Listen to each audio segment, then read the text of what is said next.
Brièvement, je vais juste raconter un petit peu mon parcours, brièvement. Donc, le cheminement, pour moi, il a commencé à 19 ans, suite à une expérience qui m'est un peu tombée dessus, sans que je demande rien du tout. C'était un 24 août 2000, et puis, donc c'est une date qui m'a beaucoup marqué. J'étais en train de dessiner, justement, sur la table du salon. Et après plusieurs heures de dessin, je sens une certaine fatigue. À 21h30 qui me tombe dessus. Et j'étais jeune et assez en forme à l'époque, donc ça ne justifie pas 21h30 comme ça. Je me couchais jamais à cette heure-là d'habitude. Mais là, j'ai eu cette fatigue qui me tombe dessus. Donc je vais me coucher, j'écoute le corps et je m'allonge dans le lit. Et à ce moment-là, allongé dans le lit, je me pose la question, qu'est-ce qui se passerait si j'arrêtais de penser ? En fait, c'est une question qui m'est venue du plus profond de moi-même, quoi. Qu'est-ce qui se passerait si j'arrêtais de penser ? Et au moment où je me suis posé cette question, ça s'est arrêté, en fait, tout seul, complètement. Et donc, quand on arrête de penser, il y a une paix qui vient, une grande paix qui émerge. Et moi, j'étais pas du tout familiarisé avec ça, je connaissais rien du tout de ça. Et juste après cette paix, il y a une grande vague de joie, d'amour, de plénitude qui me remplit de la pointe des pieds jusqu'au bout des cheveux, vraiment, avec une lumière assez intense que je vois sous les paupières. Et c'est à partir de là que d'un coup, tout a basculé. Avant cette expérience-là, j'étais toujours dans un mode un peu dépressif, à me demander qu'est-ce qu'on faisait sur Terre, parce que je voyais pas d'intérêt à être sur Terre, sachant qu'on allait mourir. Je voyais aucun intérêt, en fait, à la vie humaine. Donc de l'âge de 10 ans à 19 ans, j'étais toujours dans cette mélancolie de fond qui me quittait pas. Et à partir de cette expérience-là, j'ai su qu'il y avait autre chose. Je l'ai su, enfin, c'était pas un savoir intellectuel, c'était vraiment vécu, quoi. Et donc depuis cette expérience, en fait, après, du jour au lendemain, j'ai commencé à me mettre à méditer. Mais je savais rien, moi je savais même pas que c'était méditer, quoi. Donc je me suis mis à m'asseoir dans ma chambre et puis à méditer de plus en plus. Et beaucoup d'habitudes de ma vie ont changé du jour au lendemain. Du jour au lendemain, je suis passé végétarien. En plus, à l'époque très extrême. Je mangeais les quantités exactes que mon corps demandait. J'étais très attentif à tout ça. Du jour au lendemain, j'ai bazardé tous mes vêtements qui étaient noirs, ou qui étaient tristes, ou qui me serraient. Je supportais plus le truc qui me serrait.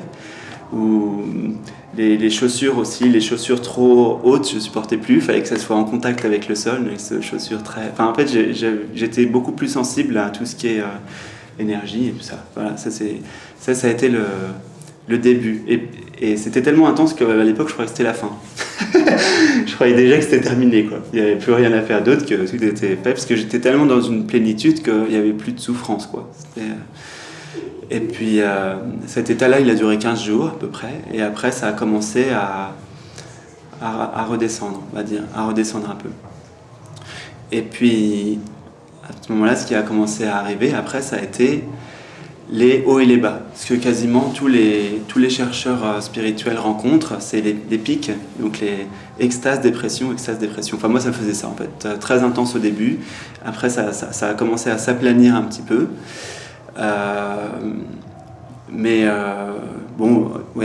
Petit à petit, il y a une paix qui s'ancre au fur et à mesure, qui devient de plus en plus stable et de moins en moins impactée par ce qui se passe.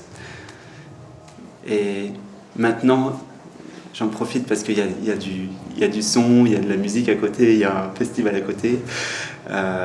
Et j'en profite pour dire que ça, maintenant, j'adore. J'aime beaucoup quand on n'est pas dans la situation idéale pour être en paix. Ça permet, j'aime beaucoup voir les frottements. Qu'est-ce qui va se présenter au niveau intérieur ? Est-ce qu'il y a encore des résistances qui vont vouloir émerger ? Donc j'aime beaucoup aller voir ce qui se passe. Et voilà. Donc je reviens dans l'histoire. Donc pendant 6 ans, je reste tout seul comme ça à méditer, sans aucun guide. donc de manière assez intensive. Et à un moment donné, je me rends compte que ça va pas suffire. Il va falloir que je rencontre quelqu'un parce que je vis pas mal d'expériences qui sont difficilement explicables. Les premières expériences que je vis, c'est ce qu'on appelle les fragrances. Souvent, dans les mystiques chrétiens, ils en parlent souvent. C'est des odeurs. Des odeurs subtiles qui ne sont pas d'ordre physique, donc que je sentais, que des fois d'autres sentaient, mais pourtant il n'y avait pas de raison que ça ait lieu. Et en fait, au fur et à mesure du chemin, il y a souvent des petits encouragements, on va dire, de l'univers. Il y a souvent des choses qui t'arrivent pour te dire vas-y, continue, c'est par là. Donc il y a différents signes, des fois il y a des présences aussi que je sentais dans ma chambre, des odeurs de coton, de vêtements où je sentais, enfin voilà, voilà, je me sentais pas seul dans ma pratique. Et il y a un moment donné où les choses devenaient tellement intenses, quoi, qu'on se dit qu'on va devenir un peu fou, quoi. Il y a des phénomènes de clairaudience quand on n'est pas habitué, où on entend des voix dans l'oreille, des choses comme ça, ou des sons intérieurs aussi qui se présentent. Donc je me suis dit à un moment donné, il faut que je rencontre un maître, il faut que je rencontre quelqu'un. Donc j'ai rencontré mon premier maître qui s'appelle Michel, qui est belge d'origine, et lui il m'a appris ce qu'on appelle la sortie hors du corps. Ça a été les premières choses qui m'ont vraiment fait comprendre que ce monde-ci, c'était pas la réalité absolue avec un R majuscule, et qu'il y avait en fait beaucoup d'autres choses, quoi. Donc après pas mal d'entraînement quand même, après un an et 3 mois d'entraînement, je finis par faire des sorties. Alors ça va très progressivement, les sorties hors du corps. Au début, j'avais juste un bras qui sortait, un bras astral. Donc on se réveille la nuit, on voit le bras astral qui sort du... Est-ce que vous avez l'habitude de ça ou pas? D'accord, ok. Je vais peut-être remettre dans le contexte alors. Ok. Lorsque donc il n'y a pas que le corps physique. Il n'y a pas que le corps physique. Si vous vous renseignez un peu, vous allez voir que dans toutes les traditions, on en parle. On a d'autres corps. Ce qu'on appelle la mort, c'est juste le corps physique qui s'arrête de fonctionner, et ce qu'on est vraiment sort du corps. En fait, il y a ce qu'on est vraiment. En tout cas, le corps physique s'arrête de fonctionner, et il y a un autre corps qui s'appelle le corps astral qui se détache à ce moment-là. Voilà. Et donc, j'ai juste une question là. Oui. Quand le corps astral, quand tu es dans l'astral, est-ce que ton mental et ton ego suivent? Oui. Ils sont là aussi. Ouais. Donc, oui, tout à fait, parce que en fait, la notion de moi-je est toujours là dans l'astral. D'accord. Et quand tu quittes ton corps, quand tu décèdes, oui. Est-ce que le mental et l'ego suivent là, ou ça se dissout, ou qu'est-ce qui se passe? Au moment de la réincarnation, il y a oubli temporaire de la personnalité, entre guillemets, etc.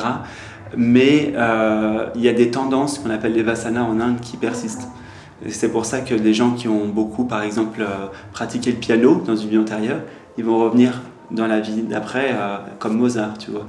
Mais ça n'existe pas, les gens qui naissent avec des dons et qui ne les ont pas travaillé avant. Sinon, ça voudrait dire que la vie est injuste. Or, la vie est parfaitement juste. Donc, tu vois, c'est toutes les personnes qui ont des capacités dans cette vie, c'est qu'elles l'ont déjà pratiqué avant. Mais l'ego tel qu'on est là, il part aussi avec l'âme?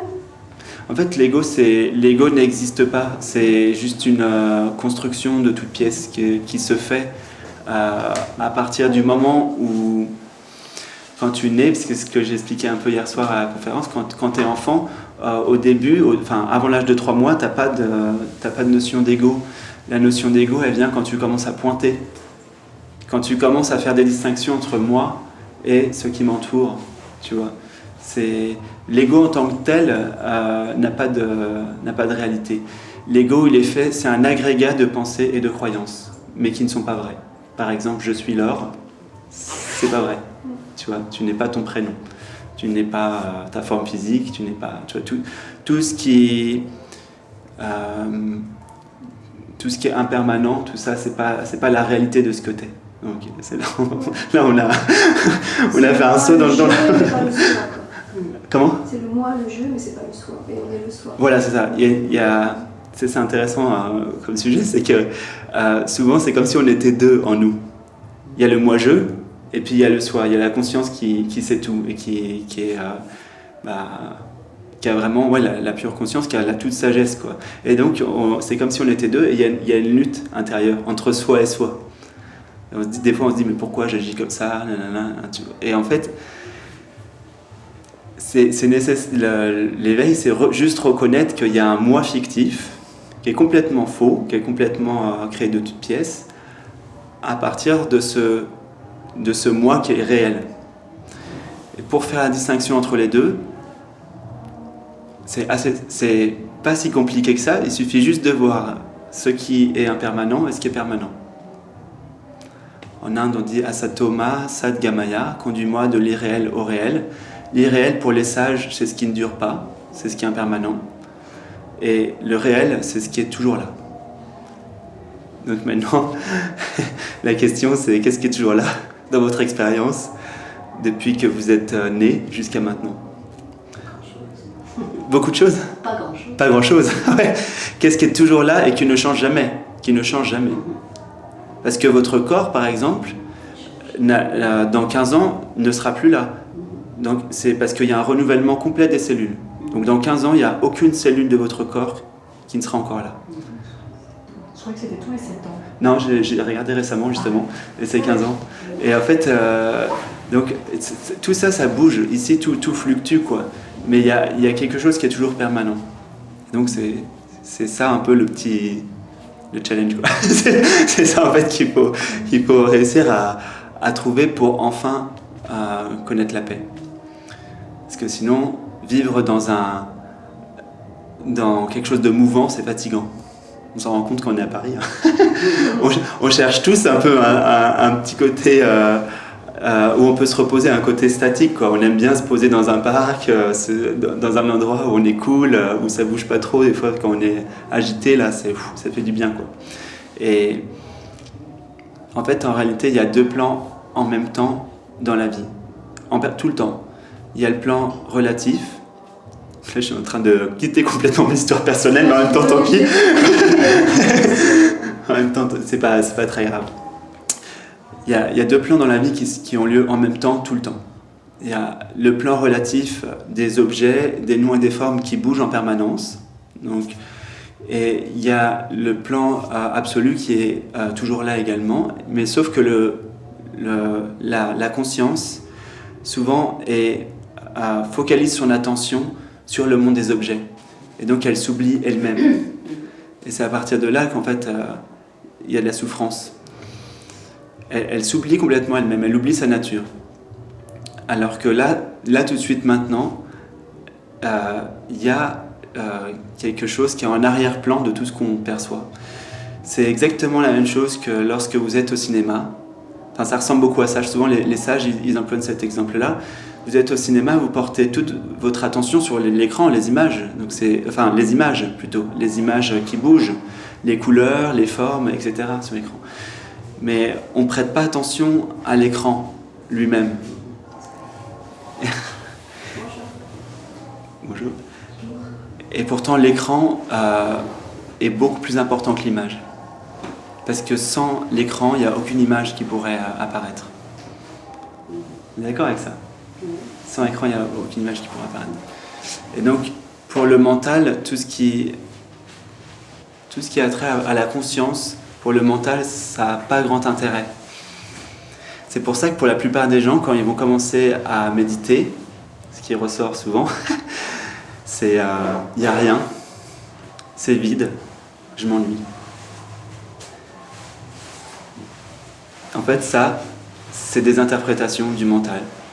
Parce que si vous regardez bien, rien, c'est une idée. C'est un concept. Donc c'est pas réel.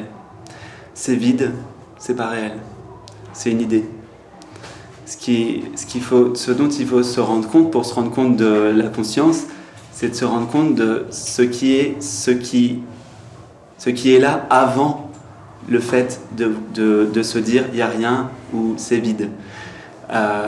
Tout comme on pourrait prendre l'image, imaginez vous êtes un enfant qui a 1 mois par exemple.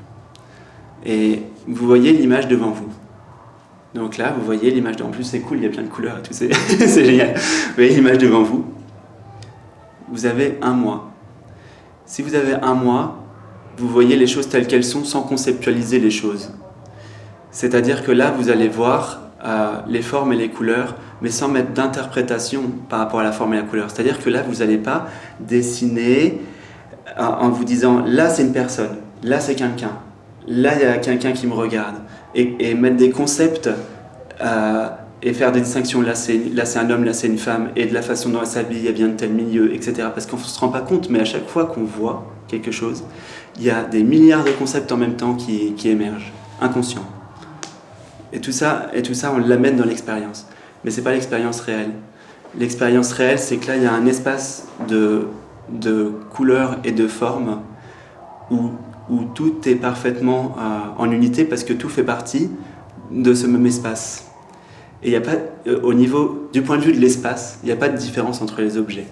Je ne sais pas si c'est très clair là. Du point de vue de l'espace, ou du point de vue de la conscience même, tout ce qui est dans le champ de conscience, il n'y a pas de différence. Vous voyez, tout ce qui apparaît là, il n'y a pas de différence. Et comme je disais hier à la conférence, ça peut être compris même mentalement qu'il y a une vie qui circule dans toute chose, et c'est la même vie qui fait pousser la plante que la vie qui fait pousser les cheveux sur ta tête, ou qui fait battre ton cœur, ou qui fait que tu vois à travers tes yeux.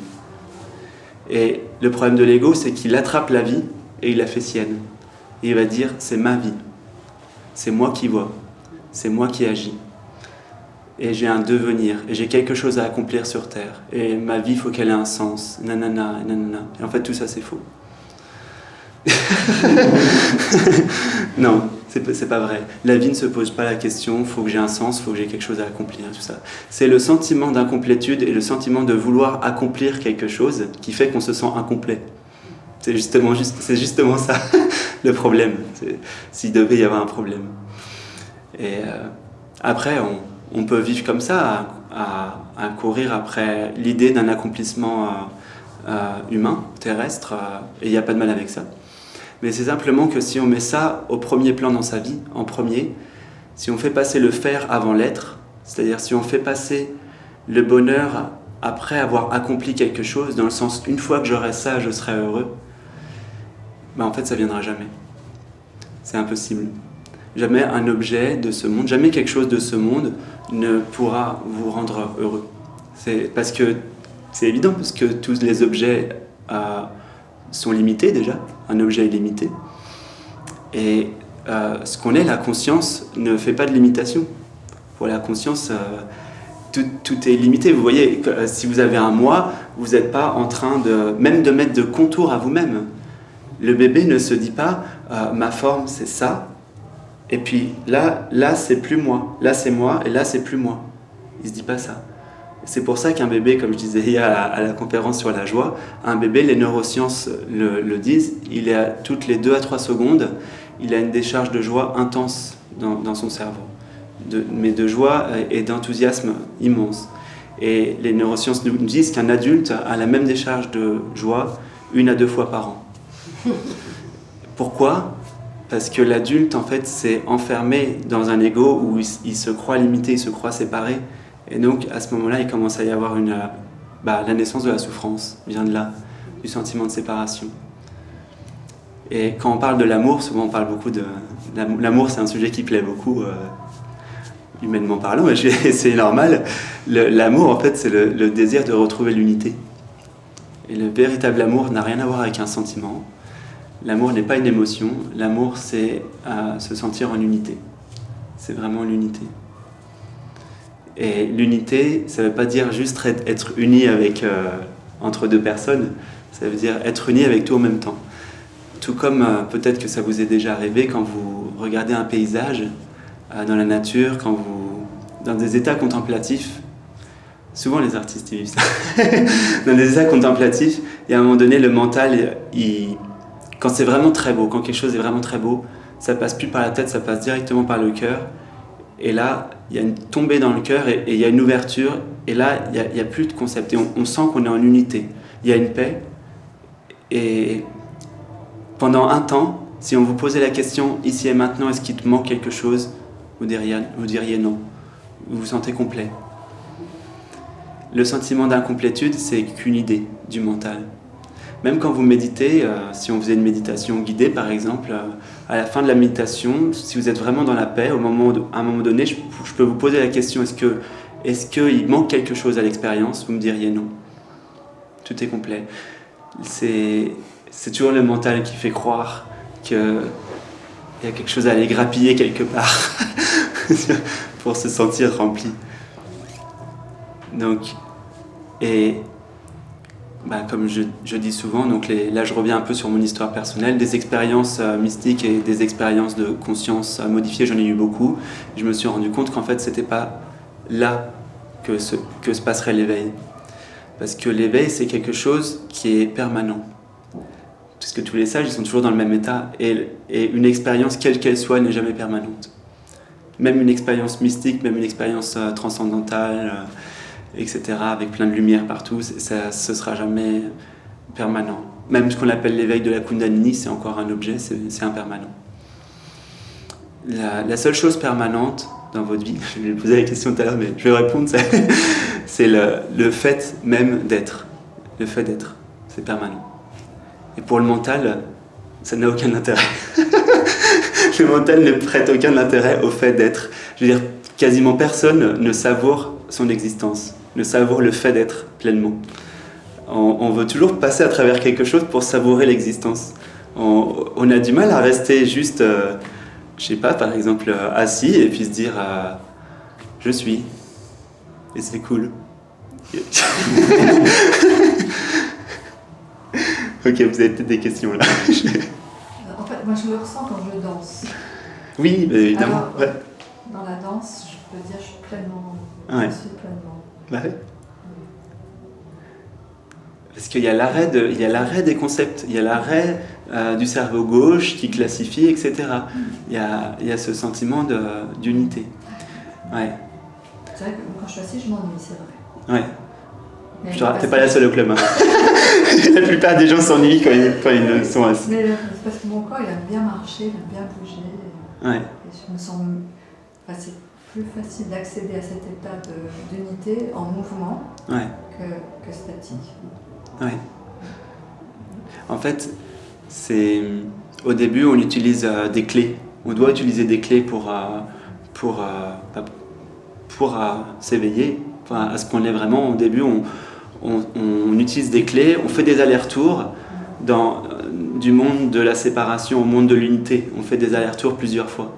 Et on goûte, c'est comme si on avait deux appartements, l'appartement de l'unité, l'appartement de la dualité, et on goûte, on oscille entre les deux. Et quand à un moment donné, on en a vraiment marre d'avoir fait des allers-retours entre ce monde où il y a de la souffrance et puis l'unité, et à un moment donné, on se dit mais qu'est-ce qui est permanent dans l'expérience, quoi?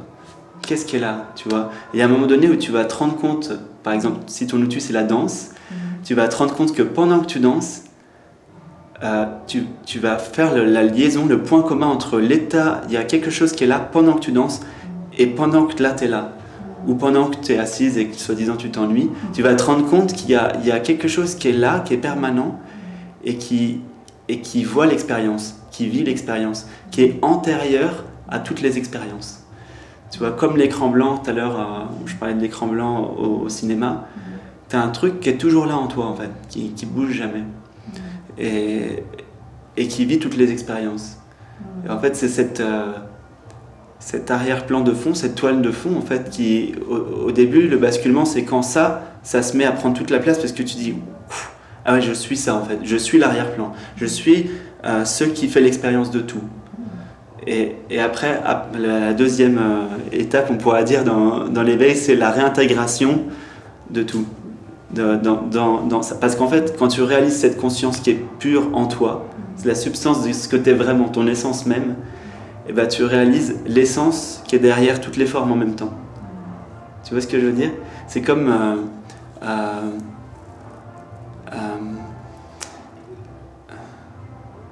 Souvent les sages emploient la métaphore de la vague, de l'eau et l'océan.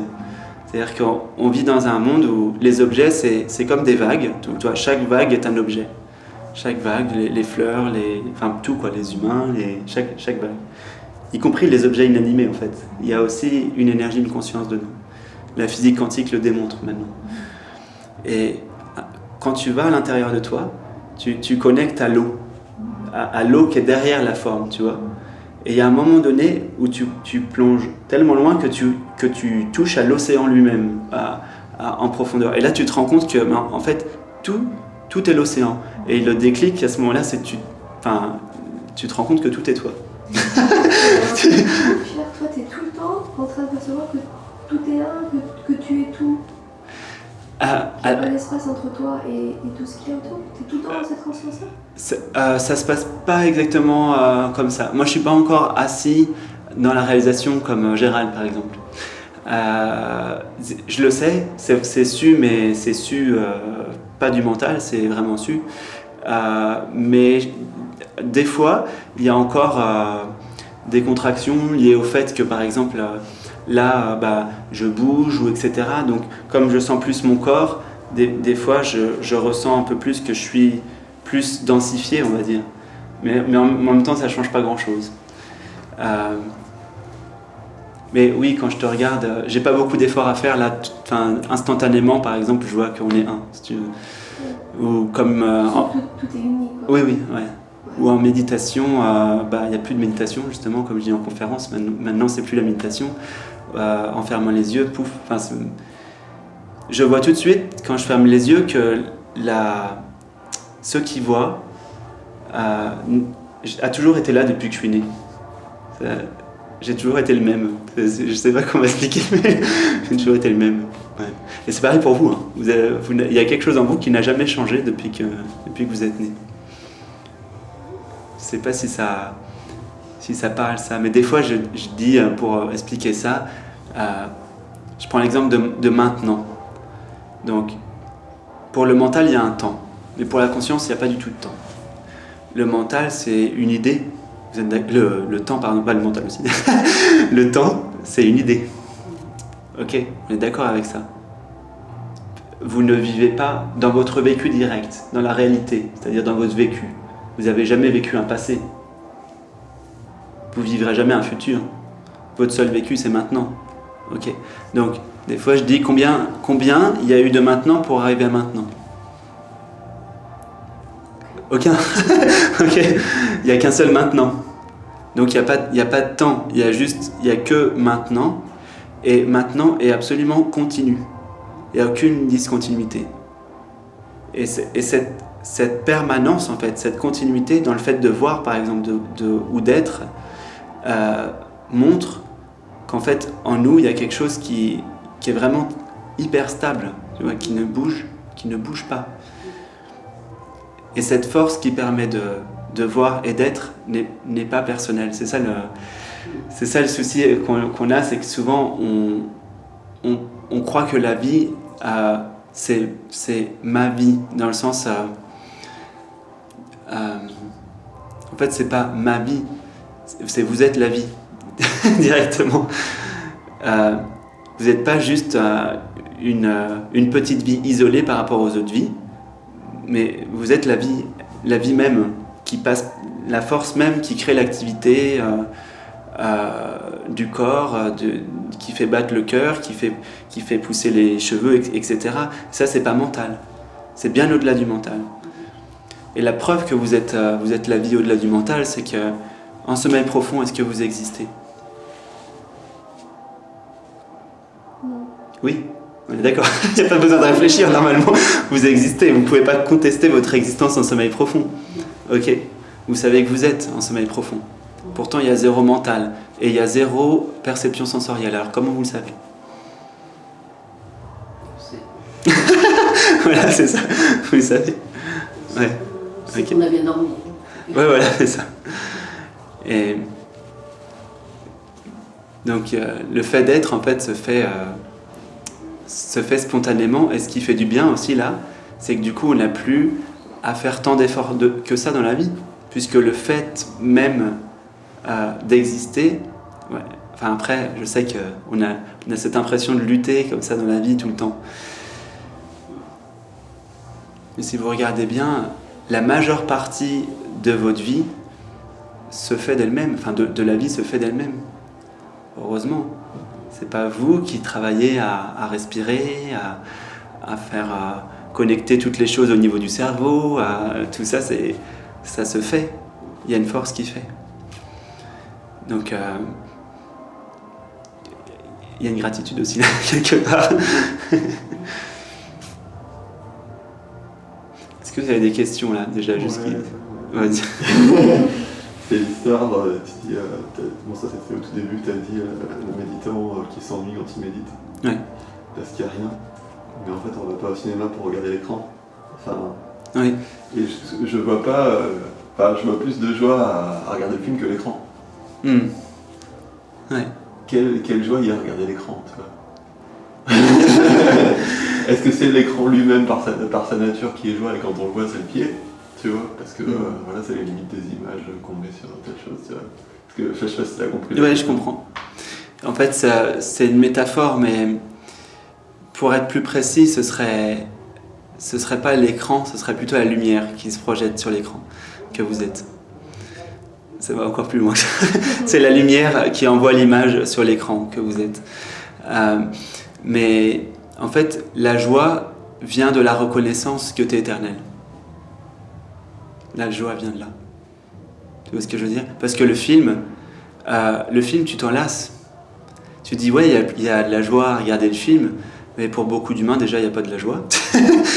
La vaste majorité des humains vivent le film de cette vie en souffrance.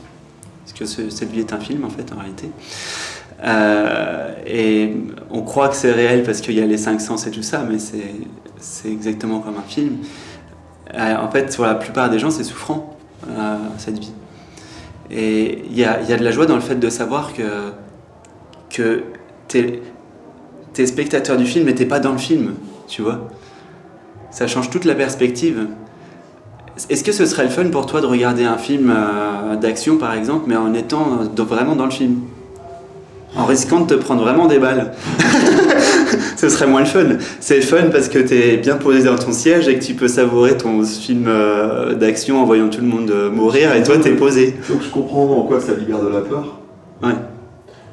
Mais la joie, c'est... Enfin, je veux pas.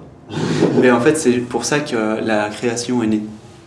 C'est parce qu'il y a eu besoin pour vivre vraiment la joie, il y a eu cette nécessité pour la conscience de créer la dualité pour pouvoir se voir elle-même. Donc oui, il y a de la joie dans ce monde-là, il y a de la joie dans ce monde-là aussi, tu vois ce que je veux dire, il y a de la joie à être là, mais il y a d'autant plus de joie que tu sais que c'est un film. Parce que sinon, quand t'es concerné par le film, c'est souffrant. La plupart des gens sont dans la souffrance. Qui a vécu une vie sans souffrance, quoi ? Si on regarde bien, même les plus grands princes, les rois, même les gens très riches, ils ont certainement eu des maladies, des trucs, des problèmes, quoi. Le seul moyen de sortir de la souffrance, c'est de se rendre compte que t'es pas dans le film. Tu vois ce que je veux dire ?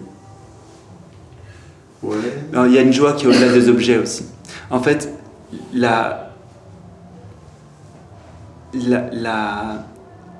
l'écran blanc, c'est une métaphore, mais en réalité, ça va bien au-delà d'un écran blanc. Ce que tu es est la joie même. L'enfant qui vient de naître, qui a 1 mois, il n'a pas de jouissance des objets. Enfin, pour lui, les objets, c'est pas... Même j'imagine que ce monde doit être agressif quand tu sors du ventre de ta mère, tous les sons et tout ça, ça doit être pas évident. Mais la joie est ta nature même. La conscience est joie. C'est pour ça qu'on dit en Inde Satchitananda, ça veut dire être, conscience. Donc être, se savoir être et vivre la joie de se savoir être. En gros, c'est ça. En méditation profonde, tu peux vraiment le vérifier, ça, hein, c'est très facile à vérifier. Hein. T'enlèves justement même l'idée que tu t'ennuies, parce que ça c'est une idée. T'enlèves cette idée que c'est vide, il n'y a rien, tu t'ennuies. Et là, tu vas voir que juste derrière ça, pouf, il y a de la plénitude. Il y a de la plénitude. Et l'autre question, c'était, tu as dit qu'on a une seule conscience, en fait, ça, si j'ai bien compris, qui est sous plusieurs formes, qui inclut tout, en fait, qui inclut autant les humains qu'un objet, qu'un animal, qu'une planète, qu'un soleil. Et s'il y a qu'une conscience, dans plusieurs formes, pourquoi je bénéficie pas par exemple, des compétences d'une autre personne ou Parce que ça, c'est au niveau de la forme. Ou de son expérience, ou de son ressenti. Alors, au niveau du ressenti, tu peux vivre des choses. Ou d'un animal, tu vois. Tu peux. Ou d'une planète, ou d'un soleil. Qu'est-ce que ça fait être un soleil, ressentir ce que ça fait d'être un soleil. Tu peux. Quand je me balade dans un parc, par exemple, si je vois à partir de la conscience, donc à partir du je suis, de ce qu'on est vraiment, si je regarde un arbre à partir de là, je suis l'arbre. Et ça, c'est une sensation, c'est difficile à décrire, mais déjà, on s'en rend pas compte, mais les objets qu'on appelle... qui bougent pas et qui ont l'air pas forcément funky, il y a une grande joie dedans. Il y a une grande joie à l'intérieur. Un arbre, il y a une grande joie à l'intérieur. Il y a une grande plénitude. Une fleur jouit de la vie énormément. Ça paraît... ou un papillon. Le goudron, par exemple, sur lequel on marche. Je ne l'ai pas vécu avec le goudron, mais en tout cas, avec un arbre, j'ai plusieurs fois vécu ce genre de choses. Mais je suppose que ça marcherait avec le goudron. Ça m'est arrivé avec beaucoup d'autres sortes de choses. Mais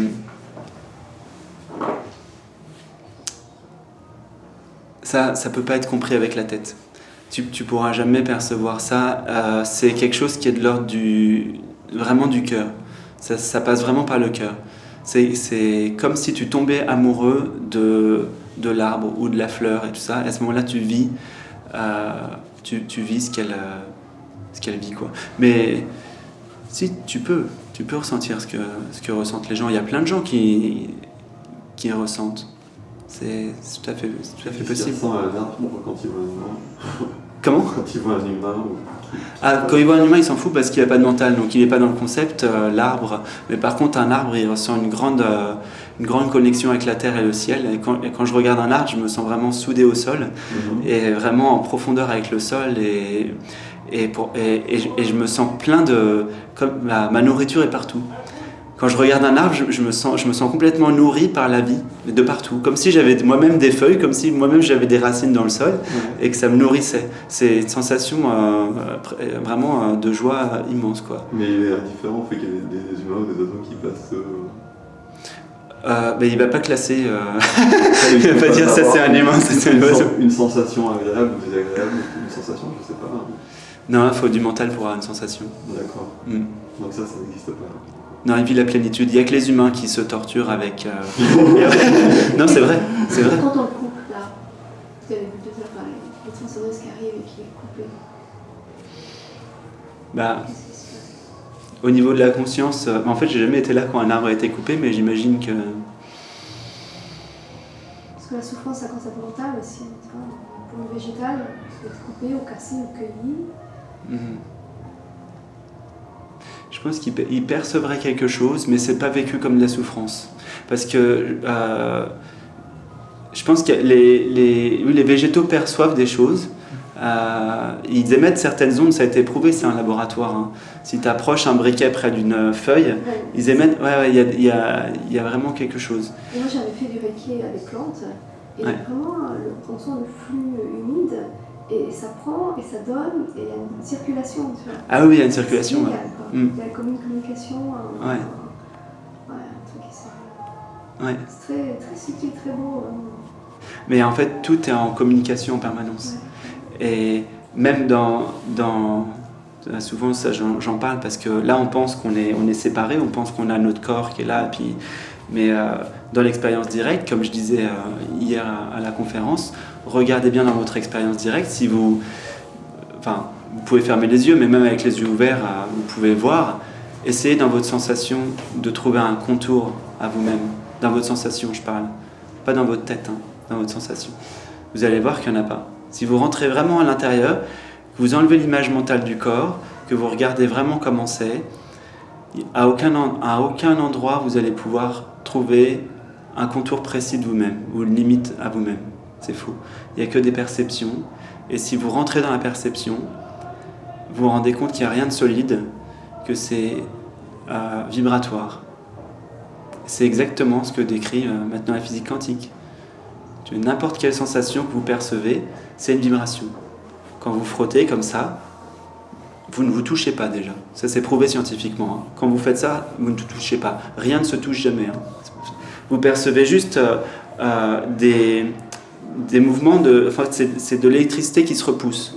C'est des vibrations qui se repoussent. Et si vraiment vous vous concentrez et que vous rentrez dans la sensation, vous allez voir que ça, c'est vibratoire. Il y a juste vibration. Si vous allez vraiment au fond de la sensation, il y a vibration. Et en fait, c'est le cas pour tout. C'est le cas pour la sensation de « je m'ennuie » en méditation. C'est une fréquence en fait, « je m'ennuie ». Ou les pensées. Les pensées, c'est des fréquences. Et ça vaut le coup, vraiment ça vaut le coup quand il y a cette pensée « je m'ennuie » ou n'importe quelle résistance qu'il pourrait y avoir de l'ego. Ça vaut le coup de rentrer dedans pour se rendre compte de quoi elle est faite. Et ça amène à l'éveil. Par exemple, là, il y a du son. C'est excellent de méditer dans un contexte qui n'est pas idéal pour méditer. Là, vous vous posez là, et là, vous regardez tout ce qui ressort. Tout le mental qui vous dit « ça fait du bruit, gna gna gna, et pourquoi il ne coupe pas sa musique ?» Bon là encore, ça justifie, mais si c'était votre voisin à 1h du matin. Et j'aimerais que ça soit autrement, etc. Donc voilà, l'insatisfaction, c'est ça, c'est vouloir les choses autrement que ce qu'elles sont. C'est juste ça. Donc on regarde cette mécanique-là, et si on va au fond de la mécanique, on se rend compte que c'est toujours la même chose, c'est toujours un mouvement énergétique, un mouvement vibratoire. Et c'est pas de notre fait, c'est des programmations en fait. L'ego et le mental, c'est que des programmations, c'est pas de notre fait. Les gens pensent qu'ils pensent par eux-mêmes. Souvent, on pense « je crée mes pensées ». C'est complètement faux. Aucune de vos pensées, vous les créez en fait. Ça peut paraître bizarre, hein, les gens. Ah oui, mais on pense qu'on est l'auteur de ces pensées, mais non, c'est pas vrai. Et on peut le prouver tout de suite maintenant, en direct live. Je vais vous poser une question. Dites-moi, quelle est la prochaine pensée qui vient ?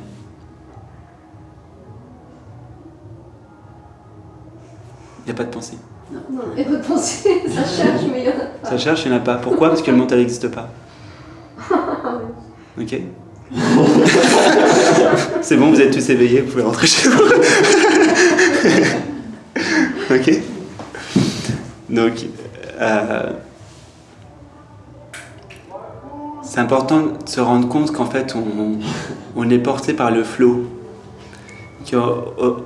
On dirige pas la barque de sa vie soi-même en fait avec tant que ça. Enfin, si, on peut faire des trucs, mais c'est important de se rendre compte que la majeure partie de ce qui se fait, ça se fait. Tout comme l'oiseau fait son nid sans mental, sans ego, comme je disais hier, la fleur fleurit sans avoir à se poser de questions, et nous, ça se fait aussi. Et c'est pareil pour l'éveil, ça se fait. Et c'est cette idée qu'on est Satchitananda, quoi. On est attitude, on existe. C'est notre vraie nature qui est masquée à nous-mêmes, enfin... qui est voilée légèrement, ouais. Voilà, ouais. Qui est voilée, et on vit ça quand on est bébé. Oui. Quelque part, on est quand même très proche de ça. Oui. À quoi ça sert qu'on passe par cette phase où on met tout un tas de programmes faux? À quoi ça sert? Si on est la pure conscience, on est Dieu, on peut dire ça comme ça. À quoi ça sert qu'on s'amuse à croire qu'on ne l'est pas et qu'on en souffre éventuellement? C'est la joie de se redécouvrir soi-même. Que si tu comment expliquer ça? Est-ce qu'il n'y a pas davantage de joie quand tu connais pas le cadeau? Tu sais, c'est comme c'est comme si en fait tu étais recouvert d'un papier cadeau et tu te redécouvres toi-même. Et pour la conscience, en fait, tout ce qui existe est une facette d'elle-même, tu vois. Et l'humain, en fait, la différence, c'est que l'humain a la capacité de se redécouvrir lui-même en tant que pure conscience à partir de la... En fait, il a la capacité de faire les deux en même temps, d'être dans la conscience relative et absolue en même temps. Ouais. C'est-à-dire d'exprimer la conscience pure elle-même et de le savoir. J'aime beaucoup ta réponse là, vraiment, tu vois, parce que ça fait plusieurs fois que je t'écoute. Ouais. Et cette idée de présenter Lego comme l'emballage du cadeau, j'adore. Je vais garder ça. Bah oui. C'est quoi Lego? C'est le papier cadeau. C'est le papier cadeau, exactement ça. Ouais. Ok, super. Et sans ego, tu pourrais pas faire le chemin spirituel pour rentrer à la maison, pour t'éveiller. Et les gens ils disent faut tuer l'ego, mais non, l'ego, déjà on peut pas vivre ça. On peut pas, humainement parlant, être là sans ego, c'est pas possible. Parce que l'ego c'est aussi le sentiment d'individualité et on en a besoin pour parler. Ouais, sinon on pourrait même pas parler, quoi. Donc on est... Mais ce qui est fascinant, c'est que la conscience peut vivre, en fait, sur le plan humain, on peut vivre à 4 étages différents au niveau de la conscience. On peut soit s'oublier totalement dans la matière, ce que 99% des humains font, hein. C'est vrai, hein, c'est la réalité. S'oublier totalement dans la matière, oublier qu'on est à la conscience absolue et puis vivre en se sentant limité. Soit on peut vivre en oubliant complètement ce monde et en étant complètement en méditation profonde. Donc ça, c'est l'état de méditation profonde de Samadhi, ou peut-être des états chamaniques, je connais pas trop, mais des états de conscience modifiés, en fait, où on va être complètement la pure conscience, mais sans aucun sens, juste la pure conscience. Soit on peut vivre en étant dans les deux en même temps, c'est-à-dire là, pendant que je vous parle et en même temps je suis dans la conscience absolue en même temps, donc je vois les deux, c'est comme si je voyais l'écran blanc et le film en même temps. Ou soit on peut aussi vivre dans l'image même, partout en même temps. C'est difficile à expliquer ça. De reconnaître que chaque objet même et cette conscience absolue. En fait, c'est la fusion. Vivre dans l'unité en même temps de tout ce qui est. La différence avec ce que j'ai dit avant, c'est que donc il y a un plan, en fait, de conscience où on peut voir à la fois le relatif, c'est-à-dire on voit l'effort, et en même temps on voit en arrière-plan, derrière les yeux, quelque chose qui est complètement permanent et jamais impacté par quoi que ce soit, affecté par rien. Et la dernière étape que je dis, c'est quand il y a fusion totale entre les objets. Et en voyant ce monde en même temps. Donc il y a du plus physique au plus dense, tout est embrassé, tout est accueilli, tout est aimé, quoi. Voilà, il y a une fusion de tout. Voilà. Et il y a plus, tout est sacré. Il n'y a plus de choses mieux, moins bien, tous les trucs humains. Il n'y a pas de choses pas spirituelles. Ça n'existe pas. Souvent on pense qu'on est sur un chemin spirituel, que pour être spirituel il faut faire ceci, cela, nanana. Et en fait, oui, ça a sa place quand on est sur un chemin pour jusqu'à trouver l'éveil, mais à un moment donné, ça ne veut plus rien dire. Tout est sacré. Moi j'avais... Ouais, vas-y, t'as une question? Non. Non, d'accord, non, c'est juste, je suis content, tu vois. D'accord, ok. J'ai retrouvé mon statut, tu vois, d'enfant avant Noël, qui va bientôt avoir un cadeau, c'est pas la date, tu vois, qui se dit, ah tiens, ça va arriver, c'est trop cool. Je reste là-dedans. C'est ça. Et en fait, mais je suis bête. Non, vas-y. La question, être soi, mais avec les autres, c'est compliqué. Alors, ça dépend à quel... Après, est-ce que c'est égoïste? Est-ce que... En fait, c'est très contradictoire. Moi, je pense plus on est soi, mieux c'est. Et pour tout le monde. Oui. Et en même temps, ça peut... et si par exemple, j'ai n'importe quoi, on a envie d'être seul pendant 50 ans, je dis n'importe quoi, on va dire que la personne est égoïste, parce qu'elle n'est pas avec les autres. Ouais, mais tu vois, on va dire, ça c'est encore du mental humain. Ouais. C'est quoi la question de l'être avec les autres? Qu'est-ce qu'il faut? Être avec les autres? Ouais, parce que c'est pas toujours facile. Alors, déjà... Change un peu de... Oui, non, mais ça dépend où on se place. Il y a peut-être toujours plusieurs niveaux, puisque tu vois, comme je disais, il y a quatre étages dans la conscience, donc ça dépend d'où on se place, si tu veux. Du point de vue humain, oui, ça peut être souffrant d'être avec certaines personnes. Il y a des préférences, on préfère être avec celle-là plutôt que celle-là. Du point de vue de la conscience, si tu vois bien que, enfin même c'est très simple à voir, tu vois bien que lorsque tu juges, lorsque tu dis c'est pas facile, ça c'est des pensées, c'est des concepts, donc c'est pas la réalité. La réalité, c'est la vie donne la même vie, la même force aux criminels et aux saints, tu vois. Le même courant circule dans les deux, la même force vitale. Donc la vie ne fait pas la différence. Du point de vue le plus haut, il n'y a aucune différence. Et même une fois, je connais un maître en Inde qui allait voir son maître et qui lui dit j'ai du problème avec les autres, ils se comportent vraiment bizarrement, puis ils m'acceptent pas comme je suis, etc. Puis le sage, il l'écoute comme ça pendant 1 heure, il lâche tout quoi. Et au bout d'1 heure, il lui dit mais quels autres? Tu vois, quels autres? En fait, À partir du moment où on juge, c'est mauvais. Non, parce que si tu dis je juge c'est mauvais, tu juges donc c'est mauvais. Non, je plaisante. Là je fais une petite blague. Non, mais ce que je veux dire c'est qu'en fait il n'y a pas de mauvais, pas mauvais. Ce que tu dois... Non, c'est pas la question, c'était pas ma question. C'était la question de l'unicité. Ouais. Voilà. Alors moi je parle pas d'unicité, je parle d'unité. Ouais. Donc oui l'unité, mais l'unité ne veut pas dire qu'il y ait des... En surface, il y a des différences, on est d'accord. Les vagues ne sont pas pareilles, elles n'ont pas toutes la même forme. Mais à l'intérieur, dans la vague, c'est toujours c'est la même eau. Tu vois, c'est la même eau. Par contre, ça ne veut pas dire que tu es obligé de vivre avec des gens avec qui c'est difficile, quoi. Tu vois. Tu peux faire le choix de vivre de telle ou telle façon. Et être soi aussi, c'est passer par le cœur plus que par la tête.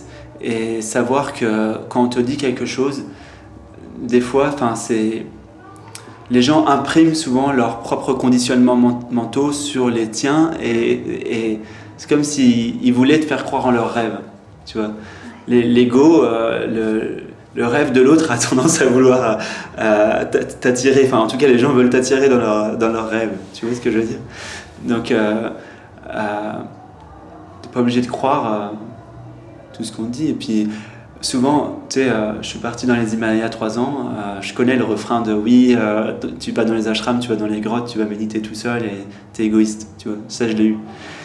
Mais je peux te dire d'expérience qu'il y a pas de chemin facile. Et les gens qui disent ça, ils n'ont jamais vécu dans une grotte ou dans un ashram, ils n'ont jamais médité comme j'ai fait dans la forêt pendant 40 jours tout seul sans rien. Et je peux te dire que quand tu as vécu l'expérience, tu te rends compte qu'il n'y a pas d'endroit sécuritaire où tu peux t'échapper de l'ego. Et il n'y a pas d'endroit plus facile. C'est aussi dur d'être... Je connais beaucoup de moines, je connais beaucoup de gens qui sont ermites et tout ça. C'est aussi dur cette vie-là que la vie de famille. Il n'y a aucune... Tu portes toujours ton ego avec toi où que tu sois.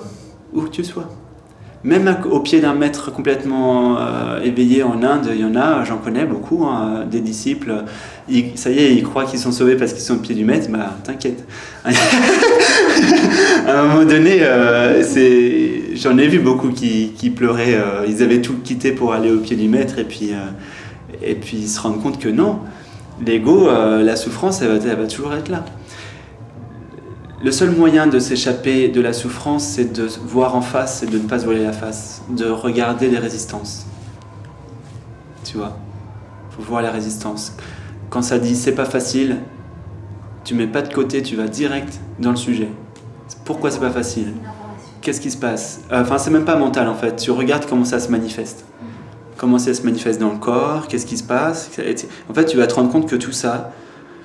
Bon, c'est des programmations, déjà du mental, des mémoires, il y a des trucs cellulaires aussi qu'on porte.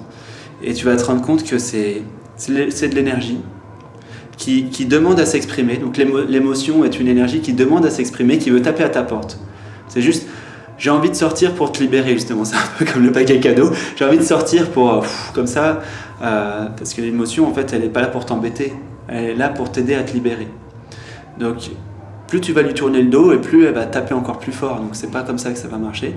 Et par contre, plus tu vas l'accueillir et plus ça va passer, ça va passer rapidement et plus tu vas te connaître. Et moins tu vas avoir de souffrance et moins tu auras de résistance.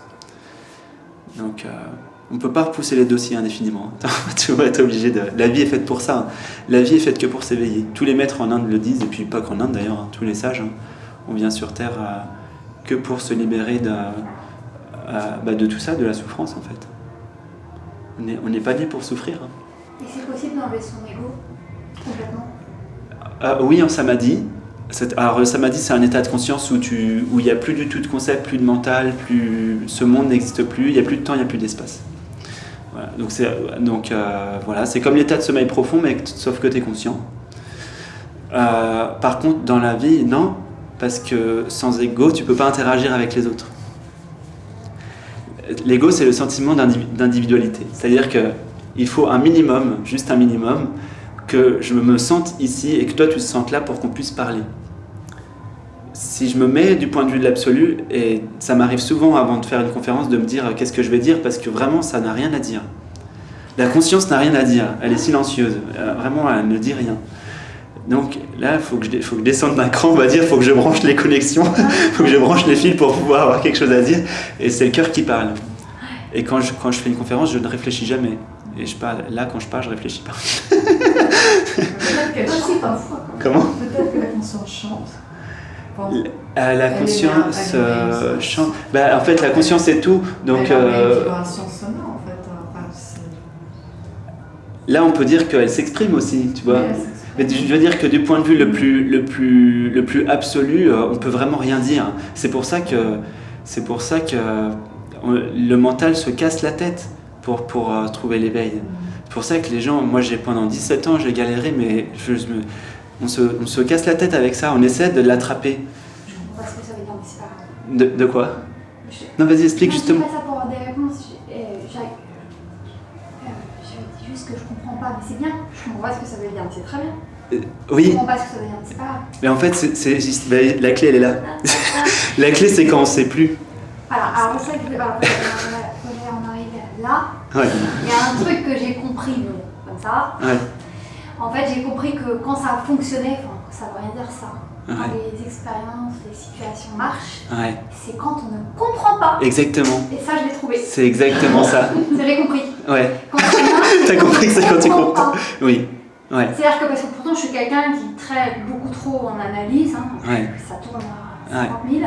Ouais. Et ben même si j'ai un cerveau qui va super vite, quand j'arrive pas à comprendre, je dis putain c'est ça. Il est plus fort que moi. Ouais. C'est exactement Dans le ça. sens, ça nous dépasse et c'est super. Oui. Et ça c'est vrai pour tout, parce que là je parlais de l'amour en fait. Exactement. Dans les relations amoureuses, quand c'est top, Ouais. c'est quand je ne comprends pas. Exactement. Et j'ai beau chercher, je trouve pas. Et là c'est bon. Tout ce qui est vrai ne peut pas être compris par le mental. Et c'est vrai pour tout, le travail, les amis, le machin, Ouais. tout, Bien sûr. le bien-être. Bien sûr. Quand on comprend pas. Ouais. J'ai cherché pendant 17 ans l'éveil. Au moment où ça s'est produit, le basculement, je n'ai pas compris du tout ce qui se passait. J'ai pas compris que c'était ça. Ça m'a pris des semaines. Et heureusement, j'ai des guides en fait, qui ont pu me confirmer. Bon, en même temps, on le sait. Pourquoi on le sait ? On le sait parce que j'ai un ami, une fois, qui m'a mis la puce à l'oreille, il me dit mais c'est bizarre ton expérience que tu décrives ça. Et là, du fond du cœur, je lui dis non, c'est pas une expérience. Et il me dit c'était quoi ? Il me dit est-ce que c'est pas encore un autre état de samadhi et tout ça, parce qu'il y a beaucoup d'états de méditation profonde. Et je dis non, c'est pas un samadhi. En fait, c'est pas une expérience. C'est ce qui est toujours au-delà de l'expérience. C'est ce qui est antérieur à l'expérience. C'est incompréhensible pour le mental parce que c'est pas du tout objectivable. C'est pas du tout quelque chose que tu peux prendre en main. Pourquoi ? Parce que le mental et l'ego pensent pouvoir atteindre quelque chose en portant attention sur un objet. Et ça, c'est ce que je disais hier soir à quelqu'un qui cherchait depuis longtemps aussi, en portant attention sur quelque chose et en pensant que ça va se révéler en face de l'attention. en face de l'attention. Et en fait, pour que ça se révèle, il faut faire chemin inverse et il faut se rendre compte que tu es l'attention. C'est-à-dire que là, en ce moment, tu es déjà éveillé parce que là, en ce moment, la force qui voit par tes yeux, c'est ça. C'est déjà là, en fait, c'est là tout de suite. Et si les humains pouvaient laisser juste ça être comme c'est-à-dire vraiment spontanément cette être-té, on pourrait dire, et souvent on est obligé d'inventer des mots, quoi, tu vois, sentiment d'être, non c'est même pas un sentiment, mais l'état d'être. Même état d'être ça va pas, parce qu'un état ça va et ça vient. Mais si on pouvait laisser juste le fait d'être, voilà, le maintenant, juste être comme il est, sans le conceptualiser, sans le modifier, sans vouloir l'améliorer, on veut améliorer maintenant, sans vouloir améliorer la vie. On veut améliorer la vie. Quand on médite, on veut améliorer la paix. Enfin, on veut améliorer la conscience, quoi.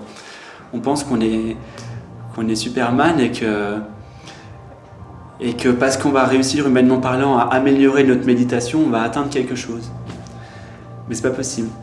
Le seul moyen pour que ça marche, c'est d'abandonner tout. C'est d'abandonner toutes les résistances, de devenir vulnérable. En fait, moi, ce que tu décris là, j'appelle ça la vulnérabilité de l'enfant. De devenir vulnérable à tel point que toutes les carapaces qu'on s'était soigneusement construites pour se sentir en sécurité tombent. Et c'est facile en fait, c'est vraiment facile. Et là, à ce moment-là, il y a de la joie, quoi. Parce qu'on est enfin libre de tous les schémas, toutes les actions qu'on fait, qui ne sont pas en fait véritablement nos actions, mais les actions des conditionnements de nos parents ou de toutes sortes de situations, etc. Moi j'ai une question. Ouais. Alors, tu dis que les enfants ils sont à peu près dans cet âge jusqu'à je sais pas quel âge. Et si tu as un enfant, est-ce que tu feras en sorte de lui donner le moins de conditionnement, le moins de croyances possible, ou tu vas lui laisser faire son paquet cadeau et ensuite le défaire? Enfin, tu vas laisser que la vie créer son paquet cadeau et en fait, ensuite le découvrir, ou tu vas l'épargner, ou est-ce que c'est possible de l'épargner ou... T'as pas à lui parler parce que la vie fait tout spontanément, très très bien. T'as pas à lui expliquer qu'il a un ego, etc. Non. Par contre, ce qui est en train de se passer en ce moment, et ça boucle un peu avec ce que je disais tout à l'heure, c'est avec toutes ces écoles qui sont en train d'émerger, libres, et les écoles démocratiques et tout ça, où on laisse l'enfant apprendre comme il veut et faire ce qu'il veut, parce que être tel qu'il est, un enfant de soi-même, il va jouer, il va apprendre. Et il va tout apprendre. Il va apprendre à lire, il va apprendre à se débrouiller dans la vie. C'est dur pour l'ego des parents, mais il n'a pas besoin. Non, il n'a pas besoin. Les parents, bon, ils font juste un tout petit cadre en fait. Le mental et l'ego, il sert aussi à ça. C'est juste un tout petit, tu vois, un tout petit cadre, quoi, histoire de pas trop. Parce que si l'enfant il était complètement dans l'absolu, il n'aurait pas conscience du corps, il traverserait la route, il s'en ficherait de mourir et tout. Donc, ouais. Le parent, il est juste là. C'est juste le petit cadre, mais vraiment tout le reste. C'est comme une plante, quoi. Tu fais en sorte que ça aille bien, mais. La question, je sais pas, c'est pas la même question, mais la question aussi, c'est est-ce qu'il faut donner un cadre à un enfant ou pas? Juste un minimum, mais et encore, tu vois. Et encore, parce qu'il y a beaucoup de peuples premiers, en fait, où il y a des chercheurs qui sont allés voir des peuples premiers et ils se sont rendus compte que les peuples premiers, en fait, ils faisaient une totale confiance à l'enfant depuis son plus jeune âge. Et ils ont vu une fois des enfants qui jouaient à côté d'une falaise, mais tout petits, hein, et ils courent vers la falaise et ils s'amusent à s'arrêter, pouf, à côté. Et les parents, ils ne font rien. Ils ont une confiance totale. Et l'enfant ne tombe pas, quoi. Par la confiance. Ah oui, bien sûr. De toute façon, le manque de confiance, c'est forcément mental. Tous les doutes et les limitations, c'est mental. Les gens qui n'ont eu aucun cadre, ils sont perdus après la vie. J'en connais, ils n'ont eu aucun cadre ou un cadre. Et ils sont après en difficulté. Je pense à quelqu'un. Ouais.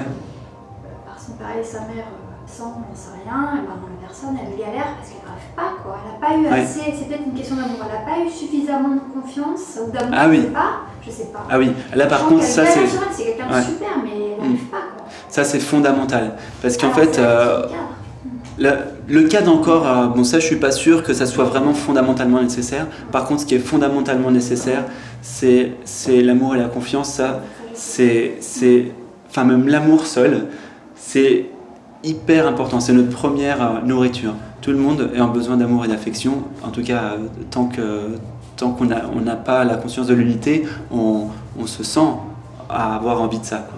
On a envie de ça. J'avais lu que si on laisse un bébé sans amour, ah oui, il meurt. Il meurt. Ah oui, c'est clair. Ouais. Bonsoir. Bienvenue. Peut-être une dernière question, puis après parce qu'il est déjà 1h, ça passe, pour moi ça passe comme ça. Et alors qu'est-ce qui t'a donné envie de parler de cette expérience? Eh ben, je ne l'ai pas choisi, sinon ça aurait été égotique. Ouais. C'est-à-dire que je... Parce que tu disais que soi ne parle pas, mais non. pourquoi est-ce que tu parles? En fait, quand j'ai eu 19 ans et que j'ai eu cette expérience, j'ai su que l'union se ferait un jour. Enfin bref, je ne vais pas rentrer dans les détails de ça. Mais... Donc je le savais, et il y a même... ça m'a été confirmé après plusieurs fois par tous les sages que j'ai rencontrés m'ont dit... une fois, j'allais pour faire moine en Inde, en fait, en 2011. Parce que je voulais me dédier à la vie spirituelle. La vie spirituelle, donc j'allais faire moine en Inde. Et là, je rencontre ce moine dans les Himalayas. Premier truc qu'il me dit, tu vas te faire moine, et il te dit, you will get married. Tu vas te marier. Oui, oui. Ah là, j'étais déconfit, quoi. Et je te jure, je vais me marier, j'arrive pour me faire moine. Et là, j'étais... moi, j'étais bien dédié au chemin et tout. Voilà. Et après, 2 secondes après, il éclate de rire et il dit « avec Dieu ». Donc voilà, cool. Mais donc je savais que ça arriverait, et dans l'expérience à 19 ans, je savais aussi que j'en parlerais à tout le monde après. Ça a été le souhait du cœur, ça a été « je veux me marier avec toi », avec cette lumière, et après j'ai dit « après j'en parlerai à tout le monde ». Et donc depuis, ça part. Et ça part sans ma volonté, parce que tu vois, depuis, il y a beaucoup de textes qui viennent. Donc en quelques mois, il y a eu un bouquin qui s'est écrit en peut-être 3-4 mois, de 242 pages, et j'ai rien fait. C'est-à-dire que la nuit, je me réveille à 5h du matin, le crayon, je prends un crayon, et puis pouf, ça s'écrit, mais en instantané, hein, ça passe même pas par la tête. Et puis après, j'ai mis ça sur Facebook, puis je me suis rendu compte que ça plaisait aux gens, ça touchait et tout. Et puis voilà, quoi. C'est une écriture automatique un peu? Je passe pas par une entité, donc non, c'est pas une écriture automatique. C'est parce qu'une écriture automatique, c'est bien précis. C'est quand une entité, en fait, parle à ta place. Une entité de l'astral prend ta main et parle à ta place. Donc moi, c'est pas ça. C'est vraiment, je le sens comme le cœur qui parle. Le cœur, c'est-à-dire la conscience qui parle à la conscience, quoi, qui parle à tout le monde, quoi, qui a envie de s'exprimer, tout comme là, comme ça se fait. Et il y a une double joie, comme je disais hier à la conférence, que j'ai donné une conférence hier, c'était s'éveiller à la joie d'être. Et il y a une double joie, il y a la joie de cette compréhension, qui n'est pas une compréhension mentale, mais bon, de cette réalisation, et la joie de partager. Et ça, c'est... Voilà. Et c'est pour ça aussi qu'on est là. L'incarnation, c'est aussi le but, c'est vraiment de déborder de ce qu'on est, en fait. De réaliser la plénitude, et à partir de cette plénitude, de déborder pour partager ça avec...